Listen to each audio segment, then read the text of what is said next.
ये समझ लो हमारे साथ रेडी के ब्रोकिंग के अजीत मिश्रा जुड़ चुके हैं। Ajit, thank you so much इटीना स्वदेश को समय देने के लिए। गुरुवार का दिन और हम देख रहे हैं शानदार लेवल्स देखने को मिल रहे हैं बाजार में, अपने रेजिस्टेंस के पास हालांकि कारोबार कर रहा है। अब यहाँ से किस तरह की चाल आप एक्सपेक्ट कर रहे हैं निफ्टी और बैंक निफ्टी दोनों में, अपनी राय दीजिए।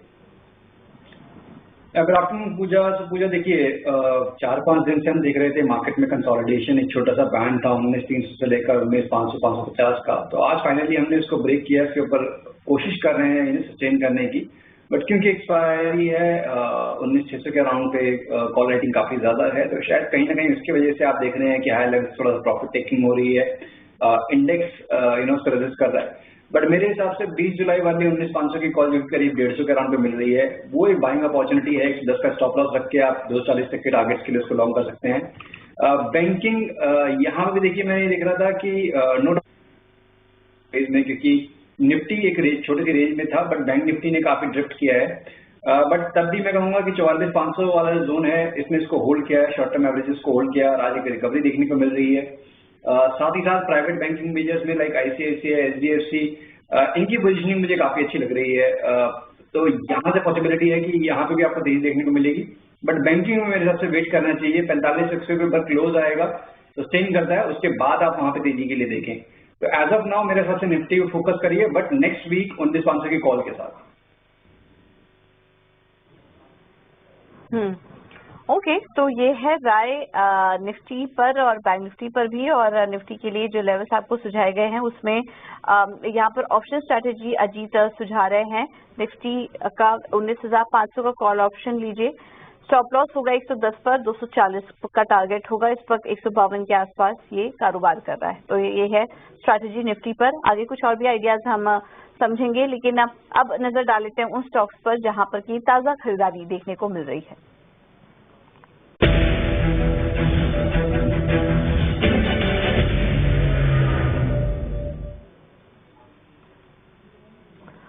और वायदा बाजार में इस वक्त उन स्टॉक्स की बात करें जहां पर की तेजी है, यानी कि लॉन्ग बिल्डअप वाले शेयर्स, तो उसमें जो स्टॉक्स हैं वो ज्यादातर मिड कैप आईटी स्टॉक्स ही दिखाई दे रहे हैं। बिरला सॉफ्ट में देखिए आज वापस से मजबूती आई है, स्टॉक करीब 4% ऊपर है। इसके अलावा कोफोर्स में अच्छी तेजी, 134 अंकों की मजबूती यहाँ पर देखने को मिल रही है। इसके अलावा इंश्योरेंस स्टॉक्स आईसीआईसीआई प्रूडेंशियल, यहाँ पर भी शानदार तेजी देखने को मिल रही है। लेकिन टॉप परफॉर्मर आज के दिन हमें आईटी स्टॉक्स ही ज्यादातर नजर आ रहे हैं। अजीत, सबसे पहले तो आईटी स्टॉक्स पर आपकी राय लेना चाहेंगे। नतीजे आए, हम मिले जुले ही नतीजे कहेंगे, लेकिन उसके बाद जो टीसीएस में शानदार तेजी देखी, उसके बाद हम देख रहे हैं बाकी सारे आईटी स्टॉक्स भी आज अच्छा प्रदर्शन कर रहे हैं। कोई ट्रेड देख रहे हैं आप इस तेजी में, और ऐसे में लार्ज कैप स्टॉक्स आपको अच्छे लग रहे हैं या फिर मिड कैप स्टॉक्स के साथ जाना चाहेंगे? बिल्कुल पूजा, देखिए अभी जिस तरीके से हमने मार्केट में देखा है कि अच्छी तेजी आई है, बट आईटी केवल एक ऐसा सेक्टर है जो कि अभी भी अपने रिकॉर्ड हाई से करीब 25% दूर है। एक चीज अच्छी हुई है कि जो नेगेटिविटी थी या फिर कह लीजिए नए लोज बन रहे थे वो बनना बंद हो गए थे, बट रिकवरी में पार्टिसिपेशन नहीं था। बावजूद इसके कि यूएस मार्केट का जो टेक हेवी इंडेक्स है नैस्डैक कंपोजिट, वहां पे काफी अच्छी रिकवरी देखने को मिलती थी। अब नतीजों के बाद थोड़ा सा जिस तरीके से ट्रैक्शन देखने को मिल रहा है, तो कहीं ना कहीं इंडिकेशन ये है कि ये साइन ऑफ बॉटमिंग आउट है फॉर दी सेक्टर। और क्योंकि जैसे हमने बताया 25% अभी भी दूर है अपने रिकॉर्ड हाई से, और बाकी सारे सेक्टर में काफी अच्छी मूव ऑलरेडी आ चुकी है, तो कैसे मूव बनता है यहाँ पे आपको देखने को मिलना चाहिए when it comes to IT. अब प्रेफरेंस की अगर बात करें तो no doubt mid cap IT की परफॉर्मेंस काफी कंपैरेटिवली बेटर लग रही है। लार्ज कैप आईटी में थोड़ा सा हायर लेवल्स पे आप बार बार प्रॉफिट टेकिंग देख रहे हैं, बट लार्ज कैप आईटी में जो सबसे अच्छी परफॉर्मेंस रही है वो इसके टेक की रही है। प्राइस वाइज मैं अगर बात करूं, बिकॉज डिटरेशन देखने को नहीं मिला था, अपने रिकॉर्ड हाई से थोड़ा सा रिट्रेस हुआ था, उसके बाद पोस्ट नंबर्स अब एक यहाँ पे भी रिकवरी देखने को मिल रही है। तो मुझे लगता है कि आउट परफॉर्मेंस कंटिन्यू रहेगी। यहाँ पे करीब 1080, 1070 का जोन है, ये काफी अच्छा सपोर्ट एरिया है, तो इसको ग्रेजुअली आप एक्यूमुलेट कर सकते हैं इन करंट लेवल्स के अराउंड पे 1220, 1240 तक के पोजीशनल टारगेट्स के लिए। इसके अलावा Birla soft from the mid cap IT name, यहाँ पे एक फ्रेश ट्रैक्शन देखने को मिल रहा है। आज के सेशन में करीब 3.5% ऑलरेडी ऊपर है। मुझे लगता है कि यहाँ से भी आपको ये मोमेंटम कैरी ऑन होते हुए नजर आएगा। तो 354 के स्टॉप लॉस के साथ यहाँ पे भी आप लॉन्ग बना सकते हैं करीब करीब 378 385 के पोजिशनल टारगेट्स के लिए। ओके, तो बिरला सॉफ्ट में 385 के लेवल्स के लिए आप अभी भी ट्रेड कर सकते हैं और बाकी आईटी स्टॉक्स पर भी आपको राय दे दी गई। तो इस वक्त मिड कैप आईटी स्टॉक्स ज्यादा बेहतर नजर आ रहे हैं, इस पर आप नजर रखिए, क्योंकि अब एक कैचअप रैली हम कह सकते हैं देखने को मिल रही है आईटी स्टॉक्स में, क्योंकि बाकी सारे सेक्टर्स तो काफी चल चुके हैं। अब आईटी शेयरों का नंबर आया है और हम देख रहे हैं एक एक करके वहां पर भी तेजी। एचसीएल टेक पर भी आप नजर रख सकते हैं 1220 के लेवल्स के लिए। इसके अलावा अजीत, आईसीआईसीआई प्रूडेंशियल पर क्या व्यू बन रहा है आपका? आज ये स्टॉक में 3% करीब 2.5% से ज्यादा की तेजी है, क्या कोई ट्रेड सजेस्ट करेंगे आईसीआईसीआई प्रूडेंशियल में? देखिए, आईसीआईसीआई प्रू में काफी शार्प रिकवरी देखने को मिली है। 420 से 610 का जो रैली हुई है, इसमें एक भी वीक नेगेटिव नहीं है आईसीआईसीआई प्रू का, और ये अपने प्रीवियस स्विंग हाइज के लेवल्स के पास आ चुका है। तो मेरे हिसाब से यहाँ पे रादर आपको प्रॉफिट बुकिंग के बारे में सोचना चाहिए। अगर आपके पास एग्जिस्टिंग कोई पोजीशन है तो फ्रेश बाइंग थोड़ा सा कंसोलिडेट हो, ये स्टॉक 610 620 के ऊपर थोड़ा रेंज बनाए, तब एक बेटर एंट्री की अपॉर्चुनिटी मिलेगी। तो एज ऑफ नाउ अगर आपके पास पोजीशन है, you should book profits. Okay, तो ये है व्यू आईसीआईसीआई प्रूडेंशियल पर। अब आगे बढ़ते हैं और उन स्टॉक्स की बात करते हैं जहां पर की शॉर्ट कवरिंग देखने को मिल रही है, और उसमें भी हम देख रहे हैं कि ज्यादातर आईटी स्टॉक्स ही हैं। टीसीएस 3% ऊपर है, परसिस्टेंट सिस्टम में 3% की तेजी इस वक्त देखने को मिल रही है, और एलटीआई माइंट्री भी है इस वक्त 2.5% से ज्यादा की मजबूती यहाँ पर देखने को मिल रही है। आईटी स्टॉक्स पर हमने हालांकि चर्चा की अभी, बट अजीत, इन तीनों में से कोई प्रेफर्ड बेट है आपकी? परसिस्टेंट, एलटीआई माइंट्री या फिर टीसीएस? देखिए, जैसे पूजा हम बात कर रहे थे कि मेरी फर्स्ट प्रेफरेंस एचसीएल टेक होगी, कंसिडरिंग कि उसका पार्टिसिपेशन डाउन साइड पे नहीं हुआ था, और आप रिकवरी में भी देखेंगे, अब जब आईटी में अच्छा रिकवरी देखने को मिलेगा तो शायद वो लीड करेगा।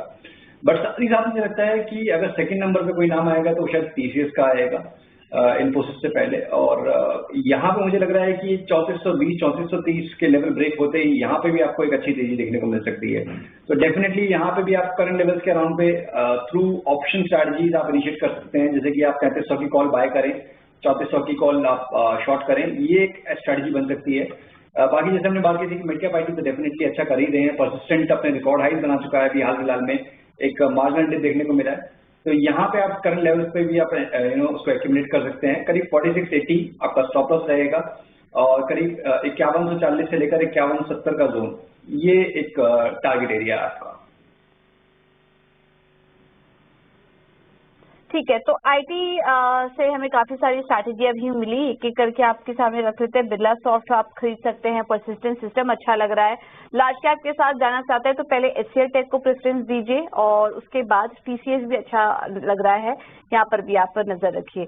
शॉर्ट कवरिंग कैंडिडेट की अगर बात करें अजीत, गोदरेज प्रॉपर्टीज भी एक बार देखिए, यहाँ पर भी अच्छी तेजी है, करीब 2% ऊपर इस वक्त स्टॉक कारोबार कर रहा है। पहले तो दर्शकों को खबर बता देते हैं, गोदरेज प्रॉपर्टी से जुड़ी आज एक खबर भी है और उसकी का रिएक्शन है आज स्टॉक पर। गुरुग्राम में कुछ प्रोजेक्ट्स के लिए कंपनी ने सबसे ज्यादा बोली लगाई, और करीब 3000 करोड़ से ज्यादा का रेवेन्यू पोटेंशियल भी वो इस प्रोजेक्ट के जरिए देख रहे हैं गोदरेज प्रॉपर्टीज में, और वही खबर का रिएक्शन ही आज स्टॉक पर भी। बट अजीत, चार्ट कैसे लग रहे हैं आपको गोदरेज प्रॉपर्टीज के? बिल्कुल, देखिए, एक अच्छा कंसोलिडेशन हुआ है पूजा, इसमें ऑलमोस्ट करीब आपने एक महीना स्पेंड किया है, जहाँ पे कि 1600 के अराउंड पे आपका अपर बैंड था और आप हायर लोज फॉर्म कर रहे थे, तो उसका एक ब्रेकआउट देखने को मिला है। बट उतना डिसाइसिव नहीं है, बट स्टिल मुझे लगता है कि ये पॉजिटिव टोन कंटिन्यू रहेगा, और 1600 आपको ज्यादा बड़ा स्टॉप लॉस नहीं रखना है। एक 1600 के स्टॉप लॉस के साथ पोजीशन ही मुझे लगता है करीब 1710 तक के टारगेट्स के लिए आप इसको लॉन्ग कर सकते हैं। ठीक है, तो ये है व्यू गोदरेज प्रॉपर्टीज पर। अब आगे बढ़ते हैं और अब बात करते हैं उन स्टॉक्स की जहां पर की बिकवाली हो रही है।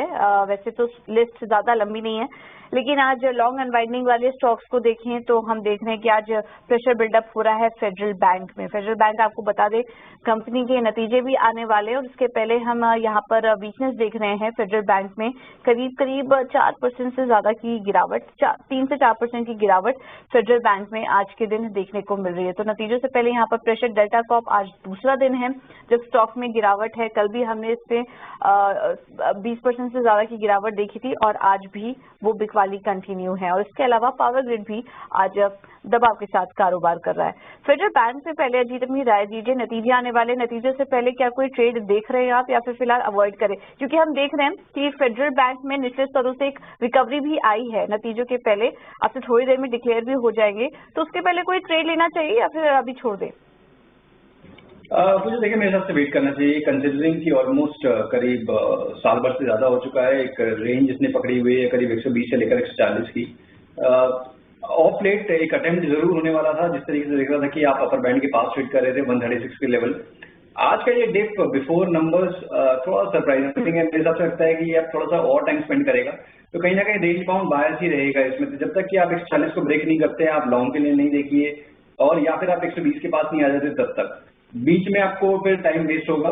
इट्स बेटर कि आप अगर बैंकिंग में देख रहे हैं, जैसे हमने बात की आईसीआईसीआई की, एचडीएफसी की, वो बेटर कैंडिडेट्स हैं अगर आपको फ्रेश लॉन्ग पोजीशंस बनानी है तो। ठीक है, तो ये है व्यू फेडरल बैंक पर, लेकिन उसके अलावा आईसीआईसीआई बैंक, नेजेंट बैंक जैसे स्टॉक ज्यादा बेहतर लग रहे हैं, उस पर आप नजर रखिए। एक और स्टॉक है डेल्टा कॉर्प, और महज 2 दिनों में ही देखिए 250 से 180 पर आ चुका है।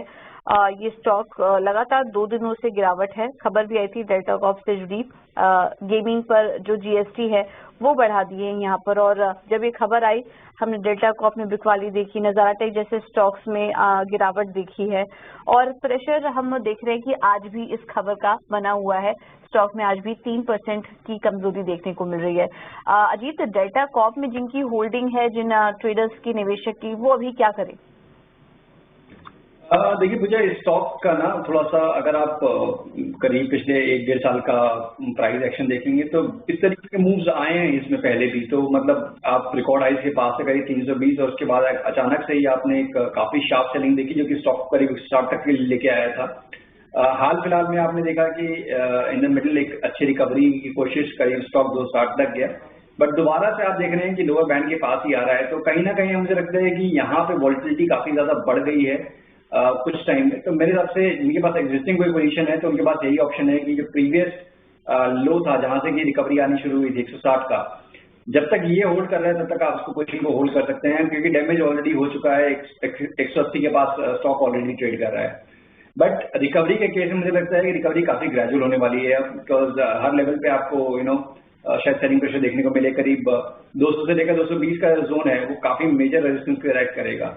तो अगर आपका नजरिया शॉर्ट टर्म का है, आप फंस गए हैं, तो इसमें 160 का स्टॉप लॉस रखिए, और कोई भी रिबाउंड मिलता है करीब 200-210 के बीच में तो उसमें एग्जिट के बारे में सोचें। ठीक है, तो कोई भी उछाल मिले डेल्टा कॉर्प से फिलहाल निकलने की कोशिश कीजिए, क्योंकि खबर भी नेगेटिव है। अब से कितना इम्पैक्ट आगे दिखेगा, वैसे तो सरकार से दोबारा से अपील की जा रही है कि इसको आप रिविजिट करिए इस फैसले को। अब वो कब होता है पता नहीं, लेकिन फिलहाल उस खबर का हम असर स्टॉक में देख रहे हैं। तो कोशिश कीजिए कि कोई भी उछाल मिले तो स्टॉक से निकलने की राय इस वक्त। अच्छा, पावर ग्रिड में अभी हम देख रहे हैं कि बिकवाली काफी ज्यादा बढ़ चुकी है और अब स्टॉक 3% नीचे आ चुका है। अजीत, पावर ग्रिड में क्या कोई ट्रेड आप देख रहे हैं शॉर्ट साइड पर? क्योंकि मार्केट का टोन पॉजिटिव है तो मैं कहूंगा शॉर्ट से अभी उतना ज्यादा फोकस नहीं करिए। कुछ एक काउंटर्स है जहां पे कि ट्रेंड ही ओवरऑल नेगेटिव चल रहा है। तो stock like IEX, stock like UPL, stock like Voltas, ये 3-4 नाम है जहाँ पे कि कंसिस्टेंटली आप एक डाउन ट्रेंड देख रहे हैं। बाकी सारे स्टॉक्स में प्रॉफिट टेकिंग का पेज, जैसे कि पावर ग्रिड में हम देख रहे हैं रिकॉर्ड हाइज बने थे अभी, वहां से एक करेक्शन देखने को मिल रही है। तो मेरे हिसाब से उतना ज्यादा आपको शार्प डिक्लाइन देखने को नहीं मिलेगा, बट हाँ 237-38 तक के लेवल्स पॉसिबल हैं। अगर आपके पास कोई एग्जिस्टिंग पोजीशन है आप यहाँ बुक कर सकते हैं, डिप के पास आप बाय करें, बट इसको बाय ऑन डिप्स का ही कैंडिडेट है। तो शॉर्टिंग के लिए अगर आपको प्रेफर करना है तो यूपीएल, आईईएक्स और वोल्टास, ये 3 नाम है जहाँ पे कि आपको क्लियर एक नेगेटिव टोन दिख रहे हैं। ओके, यूपीएल में भी हम देख रहे हैं वीकनेस है आज। यूपीएल, वोल्टास, आईईएक्स, ये कुछ स्टॉक्स हैं जहां पर कि आप बिकवाली का ट्रेड ले सकते हैं। Power grid buy on dips का ये कैंडिडेट है, तो ये रणनीति इस पे। अब बात करते हैं उन स्टॉक्स की जहां पर लॉन्ग अनवाइंडिंग है आज, और हम देख रहे हैं कि मनप्पुरम फाइनेंस आज वीक है। ल्यूपिन और औरोबिंदो फार्मा में भी आज वीकनेस देखने को मिल रही है। तो आज फार्मा स्टॉक्स में आज हम देख रहे हैं कि थोड़ा मुनाफा वसूली है। ल्यूपिन में तो खबर भी थी, यहाँ पर कंपनी का नागपुर प्लांट को 2 आपत्तियां जारी हुई हैं। औरोबिंदो फार्मा को लेकर हालांकि पॉजिटिव रिपोर्ट थी, थोड़ा रिकवरी भी हुआ है, लेकिन अभी लाल निशान में ही ट्रेड कर रहा है। ये जो लॉन्ग अनवाइंडिंग है, इसमें पहले तो ल्यूपिन पे राय दीजिए अजीत। थोड़ा करेक्शन आया है आज, लेकिन चार्ट्स कैसे लग रहे हैं? यहाँ पर गिरावट में खरीदारी करने की सलाह देंगे या फिर थोड़ा और नीचे आ सकता है ल्यूपिन? मुझे देखिए काफी लंबा एक करेक्टिव ट्रेंड में ये ट्रेड कर रहा है। करीब 2015 में इसके हाईज बने थे करीब 1980 के, और तब से आप देख रहे हैं कि बीच में एक अच्छी रिकवरी का फेज आया था 2020-21 में, और उसी हाईज को अगर आप जोड़ते हैं तो एक ट्रेंड लाइन रेजिस्टेंस बनता है जो कि करंट लेवल्स के पास करीब 930-940 के पास आता है, जहां पे कि स्टॉक ऑलरेडी ट्रेड कर रहा है। तो ये क्रिटिकल हर्डल है, मेरे हिसाब से इतनी जल्दी ये ब्रेकआउट नहीं होगा। बट क्या इसके लिए हम इसको शॉर्ट करें? तो मेरे हिसाब से shorting is not a right option. Buy on dips but not at the current levels. यहाँ पे भी आपको वेट करना पड़ेगा। करीब 980, 990, 880, 890 का जोन है, करीब 30-40 पॉइंट नीचे, वहां पे एक अच्छा बाइंग जोन इसमें बनता है, not the current level. But shorting में ना करें बिकॉज ओवरऑल टोन पॉजिटिव है। ठीक है, तो ओवरऑल टोन यहाँ पर ल्यूपिन में पॉजिटिव ही नजर आ रहा है। खबरों के चलते यहाँ पर थोड़ा रिएक्शन दिख रहा है, लेकिन ओवरऑल यहाँ पर चार्ट पॉजिटिव ही नजर आ रहे हैं। ऑलराइट, इसके अलावा अजीत आपकी तरफ से भी आज रणनीति क्या होगी वो भी शेयर कीजिए दर्शकों के लिए। बिल्कुल, देखिए जहां पे हम देख रहे हैं कि मार्केट में सिलेक्टिव बाइंग चल रही है, तो ऑटो स्पेस जो कि अच्छा परफॉर्मर है, उसमें से हीरो मोटो को मुझे लगता है कि अच्छा कंसोलिडेशन देख चुका है, एक अच्छा डिप इसमें ऑलरेडी हम देख चुके हैं। तो यहाँ पे करीब 3080 के स्टॉप लॉस के साथ 3220 तक के टारगेट्स के लिए आप लॉन्ग पोजीशन बना सकते हैं। साथ ही साथ मुझे लगता है कि आईटी के बाद दूसरा सेक्टर जो कि अभी थोड़ा सा अभी परफॉर्मेंस नहीं आई है वो मेटल्स में है। तो मेटल्स में भी आज हम देख रहे हैं काफी अच्छा ट्रैक्शन, और मुझे लगता है कि हिंडाल्को जो कि एक राइजिंग चैनल के लोअर बैंड के पास से रिकवरी दिखा रहा है, ये रिकवरी थोड़ी स्ट्रेंथन होनी चाहिए आने वाले सेशन में। करीब 450 तक के लेवल मुझे दिख रहे हैं इसमें, तो 431 के स्टॉप लॉस के साथ यहाँ पे भी आप लॉन्ग कर सकते हैं। ओके, ठीक है, तो हिंडाल्को पर व्यू है, यहाँ पर खरीदारी करने की राय होगी। और इसके अलावा हीरो मोटो भी अच्छा लग रहा है, यहाँ पर भी खरीदारी करके चलिए 3220 के लेवल्स के लिए। Alright Ajita, thank you so much आपका समय देने के लिए, तमाम स्टॉक्स पर अपनी रणनीति भी सुझाने के लिए। तो इस शो में इतना ही। एक छोटे से ब्रेक के लिए हम यहाँ पर रुकेंगे और ब्रेक के बाद आप लेकर आएंगे मिड कैप मसाला। नमस्कार।